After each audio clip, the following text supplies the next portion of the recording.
Il y a beaucoup de gens qui ont peur de perdre le contrôle en hypnose. Alors qu'est-ce qu'il en est? Comme je l'ai déjà dit dans une précédente vidéo, c'est pas parce qu'en hypnose on contacte l'inconscient qu'on devient soi-même inconscient. Puisque en fait, la grande majorité du temps, on reste complètement conscient pendant toute la séance, déjà. Contacter l'inconscient, ça veut dire contacter plus grand que ce qu'on connaît de soi. Et en fait, c'est contacter ce qu'on ne connaît pas vraiment de soi, donc c'est vrai que ça peut faire peur. Mais dans ce cas-là, est-ce que c'est vraiment une peur de perte de contrôle ou plutôt une peur de l'inconnu? Évidemment, l'hypnose demande un certain lâcher-prise pour laisser de la place à cette partie de soi. Sinon, tout simplement, elle ne peut pas s'exprimer. Mais ça reste vous. Vous n'allez pas contacter vos démons ou je sais pas quoi. Vous n'allez pas contacter une partie de vous qui serait complètement surprenante et qui n'a rien à voir avec ce que vous êtes aujourd'hui. Non, c'est pas du tout ça. Hein. Donc on se rassure, le pire qui peut se passer, il se passe rien, et puis voilà. Vous pouvez quand même avoir des surprises parce qu'il y a un souvenir qui peut ressurgir, parce qu'il y a une émotion que vous aviez peut-être bloquée ou que vous aviez réprimée, vous ne saviez pas trop qu'elle était là, et puis là, pouf, elle revient. Mais ça ne donne pas l'effet de perdre le contrôle pour autant, ou en tout cas pas du tout de la manière dont les gens ont peur. Dites-vous d'ailleurs que si vous contrôliez tout, vous n'en seriez pas à prendre rendez-vous avec un praticien, simplement, vous feriez tout seul. Donc vous n'êtes déjà pas dans le contrôle. Donc déjà en hypnose, vous allez regagner en contrôle puisque vous allez contacter vos ressources inconscientes pour pouvoir les mettre à votre service, histoire d'être aligné. Il y a quand même un truc que je trouve bizarre, c'est que l'alcool, ça fait vachement plus perdre le contrôle que l'hypnose, et ça n'a pas l'air de gêner grand monde.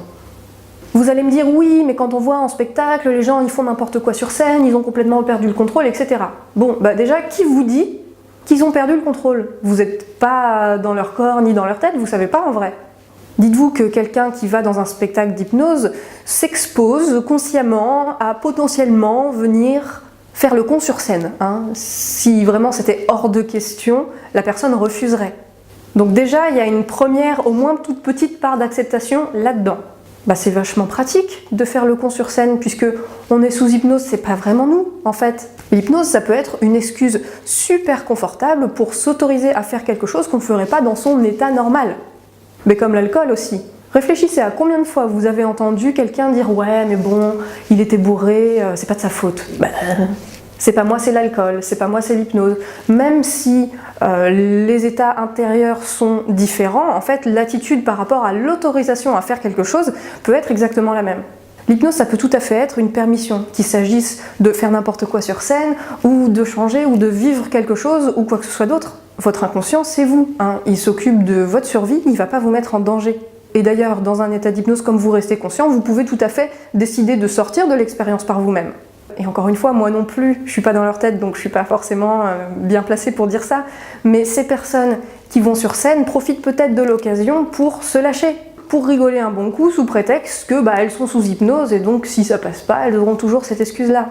C'est peut-être plus facile d'accepter quelque chose quand on a une excuse extérieure, un peu comme les gens qui font des grimaces sur les photos, quitte à être moche, autant que ce soit exprès.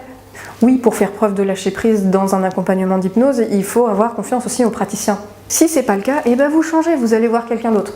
Mais dans l'absolu, faites-vous confiance aussi à vous. Mais un praticien, de toute façon, ne sera jamais que votre guide. C'est vous qui faites le voyage. Et si vous n'êtes pas déjà dans un hôpital psychiatrique parce que vous avez fait une décompensation, il n'y a pas de raison que ça se passe mal. Les gens qui sont sujets à des décompensations ou qui ont des troubles psychiatriques, on redouble d'attention avec eux et normalement, ces gens-là sont suivis par un psychiatre et on ne fait pas d'hypnose avec eux juste en tant qu'hypnose tout seul. On est suivi par toute une équipe. Tout va bien se passer. Faites-vous confiance et soyez patient et tolérant envers vous.